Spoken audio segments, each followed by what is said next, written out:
जय जोहार जय छत्तीसगढ़ संगवारी हो। स्वागत है आप मन के एक ठो नवा मिनी ब्लॉग में। तो संगवारी हो आज हमन जातन घूमे बर अउ हमन ला लेबर आथे प्राची बहन और विनीत भाई। देख सकते हो करमन के गाड़ी आगे और एमन मिले के बाद गले मिली से और अपन गले मिल के अपन खुशी की इजहार करी। तो संगवारी हो हमन निकल चुके हैं मुक्तांगन के लिए और वहाँ पहुँच गए हैं और वहाँ पहुँचे के बाद प्राची करत रही से डांस। तो संगवारी हो सबसे पहले हमन खाहन गुपचुप काबर के हमन लग गई से गुपचुप और प्राची के खास डिमांड रही से कि भैया गुपचुप खाना है। फिर हमन गुपचुप खा के चले गए संगवारी हो मुक्तांगन के अंदर पहुँचे के बाद देखे हैं कि धूप की वजह से माहौल बहुत कम रही से, बहुत कम लोग आ रही से, लेकिन हमन फुल एंजॉय करें संगवारी हो।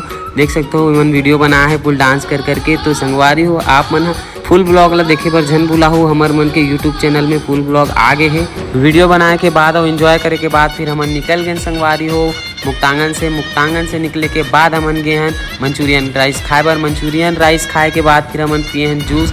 फिर आ गए अपन घर। बाय बाय संगवारी हो।